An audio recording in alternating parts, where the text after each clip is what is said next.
Bismillahirrahmanirrahim. Assalamualaikum warahmatullahi wabarakatuh. Kami dari kelompok 13 akan mempresentasikan hasil dari makalah kami yang berjudul Model-model Islamisasi Ilmu.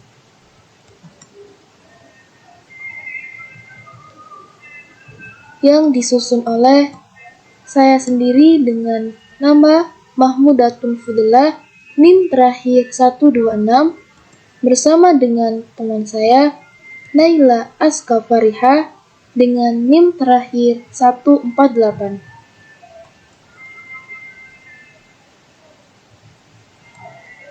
Materi yang akan kami bahas dalam presentasi kali ini yang pertama mengenai pengertian Islamisasi ilmu, kemudian model-model Islamisasi ilmu, aplikasi Islamisasi ilmu, dan implikasi Islamisasi ilmu. Di sini saya akan menjelaskan mengenai pengertian Islamisasi ilmu dan model-model Islamisasi ilmu.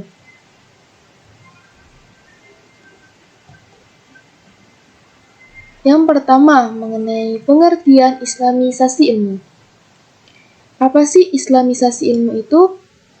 Islamisasi ilmu adalah suatu proses mengintegrasikan nilai-nilai Islam ke dalam berbagai bidang ilmu pengetahuan, meliputi sains, ilmu sosial, dan ilmu pengetahuan lainnya.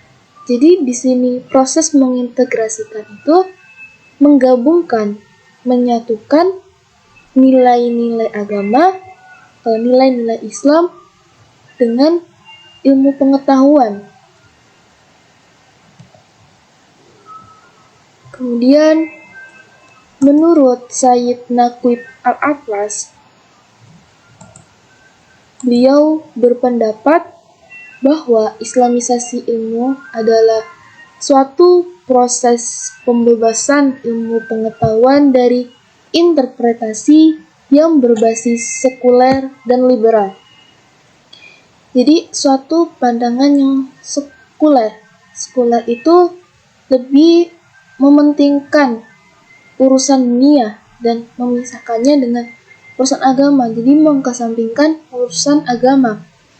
Kemudian liberal ini suatu kebebasan individu. Dengan demikian, Islamisasi ilmu ini bertujuan untuk membantu manusia mengembalikan kepada fitrah mereka dan menyesuaikan ilmu pengetahuan dengan konsep Islam. Menurut Sayyid Naqib Al-Atlas, itu juga Islamisasi ilmu ini bisa diartikan sebagai pembebasan manusia dari tradisi magis, mitologis, animisme, dan kultur nasional yang bertentangan dengan Islam. Kemudian selanjutnya, menurut Ismail Raji Al-Faruqi, beliau berpendapat bahwa Islamisasi ilmu pengetahuan adalah proses melakukan aktivitas keilmuan seperti eliminasi, perubahan, penafsiran kembali, dan penyesuaian terhadap komponen-komponennya sebagai pandangan dunia Islam dan menetapkan nilai-nilainya. Menurut Ismail Raji Al-Faruqi ini, Islamisasi ilmu pengetahuan melibatkan pemikiran ulang dan penilaian tujuan, argumen, kemudian menilai kesimpulan dan tafsiran. Nah, jadi Islamisasi ilmu ini berarti mengislamkan ilmu pengetahuan modern dengan cara menyusun dan membangun ulang sains, membangun ulang ilmu pengetahuan tersebut dengan memberikan dasar dan tujuan yang sesuai dengan ajaran Islam. Kemudian materi selanjutnya, yakni model-model islamisasi ilmu. Nah, dalam model-model islamisasi ilmu ini ada 3 model. Yang pertama yakni model purifikasi. Kemudian yang kedua model modernisasi. Dan yang ketiga yakni model neomodernisme.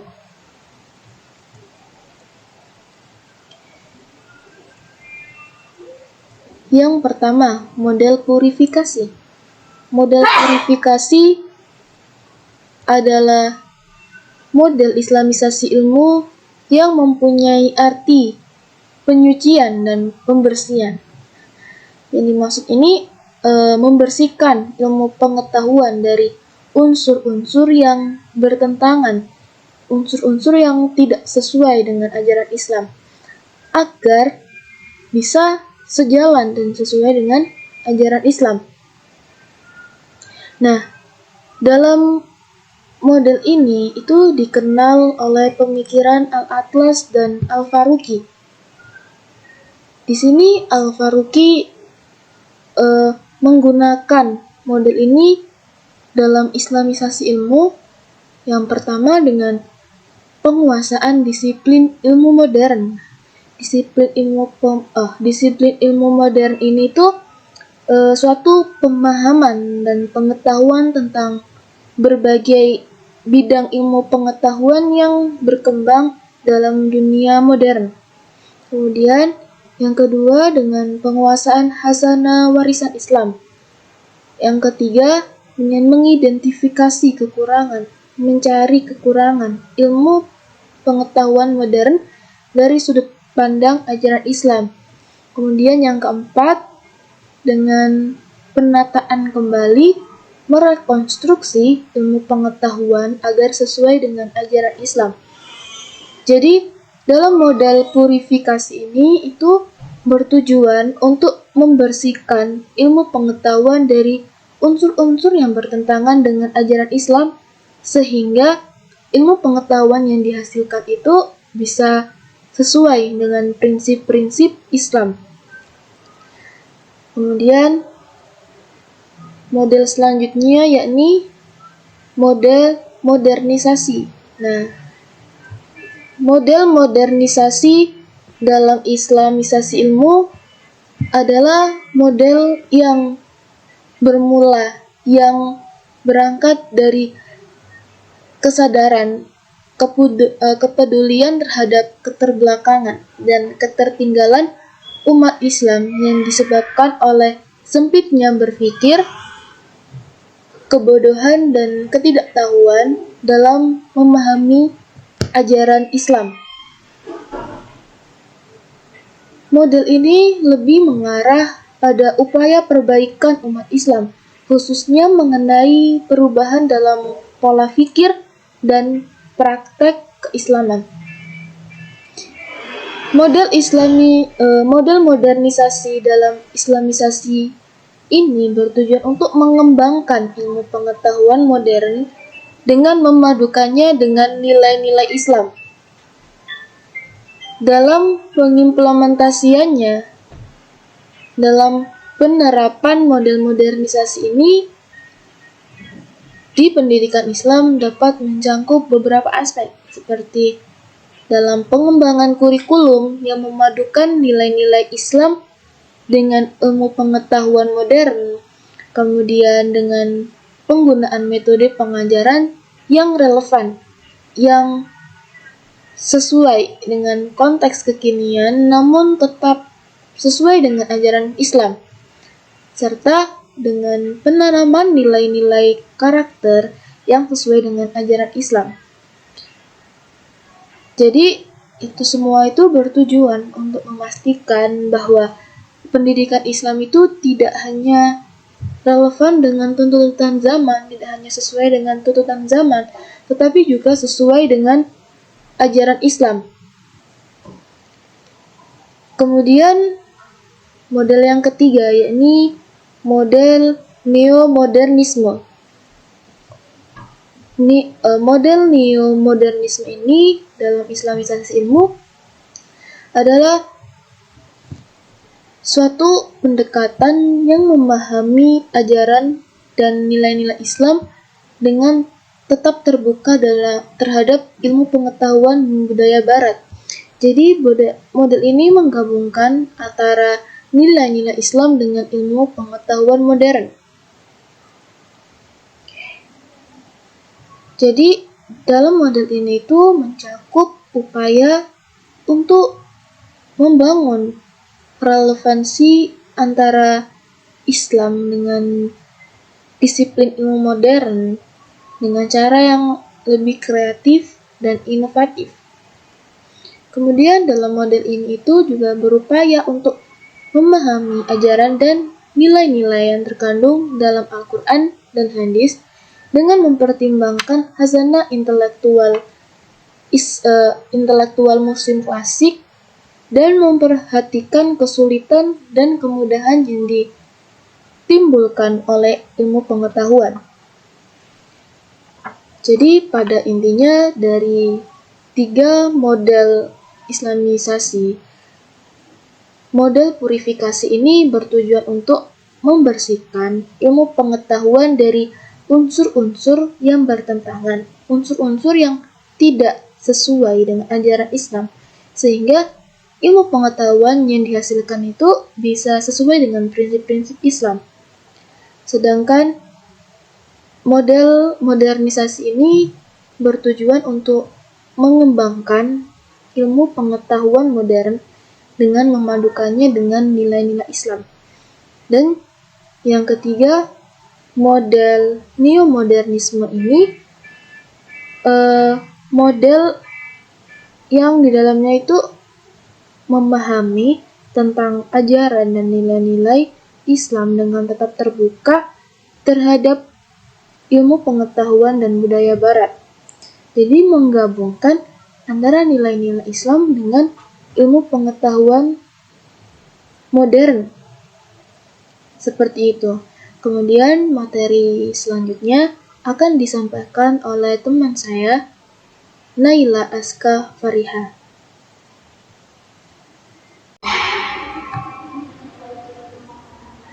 Baik, materi selanjutnya yaitu penjelasan tentang aplikasi Islamisasi ilmu. Aplikasi Islamisasi ilmu dibagi menjadi 12. Yang pertama yaitu penguasaan disiplin ilmu modern.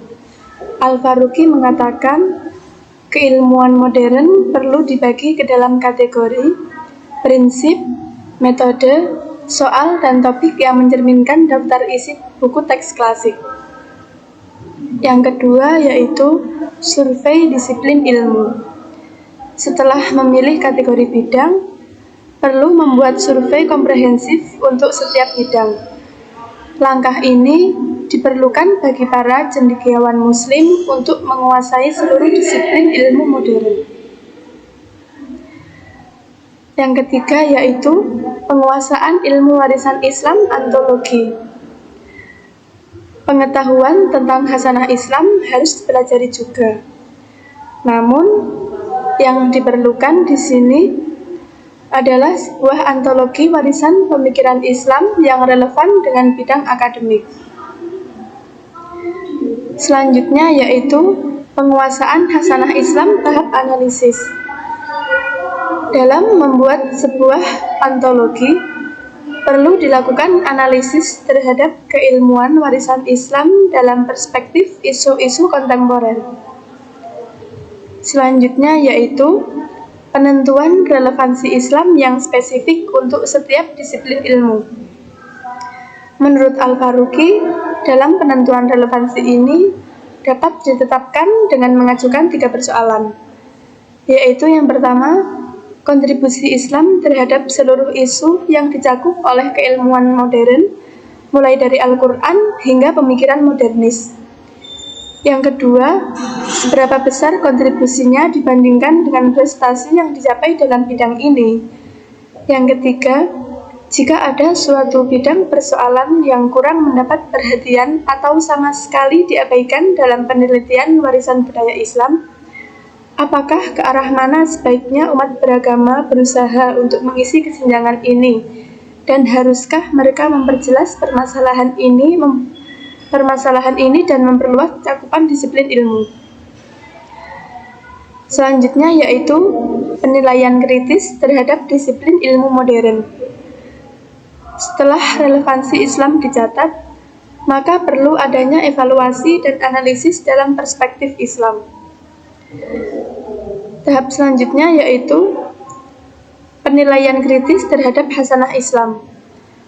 Ada kebutuhan untuk menganalisis kontribusi hasanah Islam terhadap semua bidang aktivitas manusia dan merumuskan relevansinya saat ini. Selanjutnya yaitu survei mengenai permasalahan yang dihadapi umat Islam.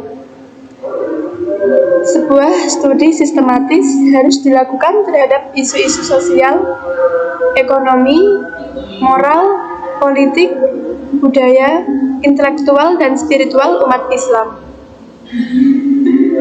Selanjutnya yaitu survei mengenai permasalahan yang dihadapi umat manusia. Sebuah studi sistematis harus dilakukan terhadap isu-isu penelitian yang serupa dengan survei mengenai permasalahan yang dihadapi umat Islam harus dilakukan pada seluruh umat manusia.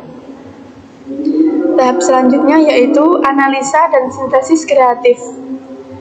Pada tahap ini, para cendekiawan Muslim harus siap untuk mengintegrasikan keilmuan Islam dan modern, serta menjembatani kesenjangan stagnasi. Dari sini, kita harus menggabungkan hasanah para pemikir Islam dengan pencapaian kontemporer dan berlayar melampaui batas-batas ilmu pengetahuan menuju cakrawala yang lebih luas daripada yang telah dicapai oleh disiplin-disiplin ilmu modern. Selanjutnya yaitu penuangan kembali disiplin-disiplin ilmu dalam kerangka Islam. Setelah menyeimbangkan pengetahuan tentang tradisi Islam dengan pengetahuan tentang bidang modern, harus menulis buku ujian universitas untuk mengkonstruksi bidang modern menurut garis Islam. Dan yang terakhir yaitu penyebarluasan ilmu-ilmu yang sudah diislamkan. Dalam proses islamisasi ilmu pengetahuan, salah satu caranya adalah dengan penyebarluasan ilmu pengetahuan yang sudah diislamkan. Langkah ini meliputi penyebaran ilmu pengetahuan yang sudah diislamkan melalui teknologi untuk mempercepat dalam pengislamisasian pengetahuan. Islamisasi ilmu pengetahuan adalah suatu upaya untuk menuangkan nilai-nilai ke dalam konsep ilmu pengetahuan sehingga ilmu pengetahuan yang dihasilkan dapat sesuai dengan ajaran-ajaran Islam.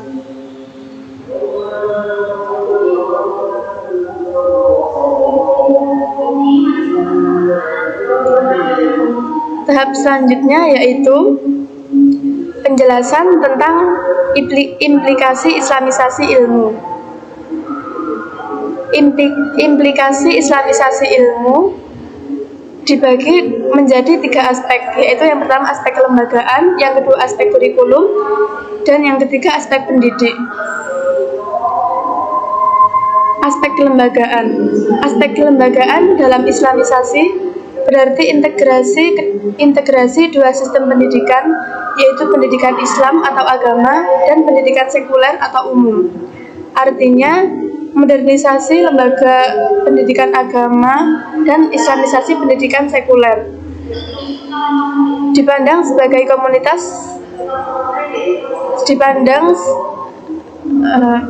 artinya modernisasi lembaga pendidikan agama dan islamisasi pendidikan sekuler. Keberadaan lembaga pendidikan modern atau barat sekuler dipandang sebagai kamuflase atas nama Islam, menjadikan Islam sebagai simbol. Untuk menghindari situasi ini, kita perlu membangun lembaga pendidikan baru yang kompetitif.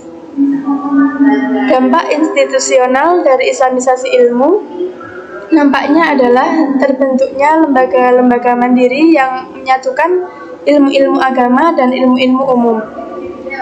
Apapun nama organisasinya, yang terpenting adalah terintegrasi secara komprehensif antara sistem kerakyatan dan sistem keagamaan.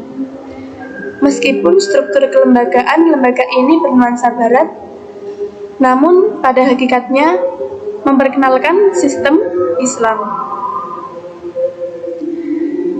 Aspek yang kedua yaitu aspek kurikulum.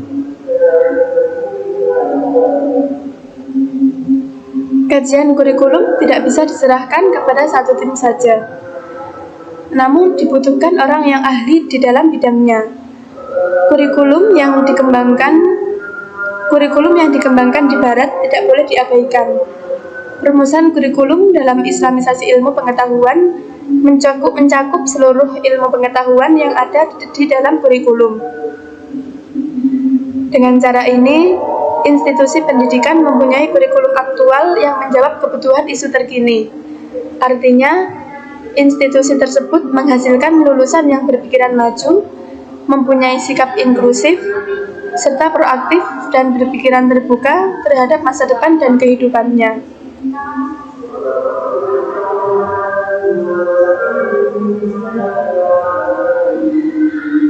Dan aspek yang terakhir yaitu aspek pendidik. Dalam hal ini, pendidikan akan diberikan tempat yang layak. Keterampilan dan tenaga ahli yang dimiliki perusahaan harus telah dievaluasi. Al-Faruqi mengatakan, tidak pantas pendidik mengajar berdasarkan prinsip integritas, dan pendidik diberi kompensasi sesuai kompetensi profesionalnya. Sedangkan untuk pendidikan, studi tingkat dasar dan lanjutan, studi Islam atau pindah agama tidak diperbolehkan. Artinya, pendidik haruslah seorang muslim yang sejati dan mempunyai landasan Islam yang kokoh.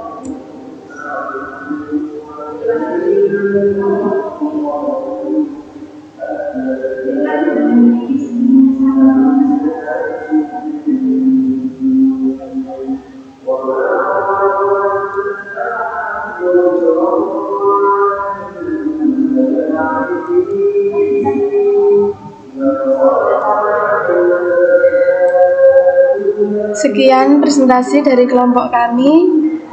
Kurang dan lebihnya kami mohon maaf. Wassalamualaikum warahmatullahi wabarakatuh.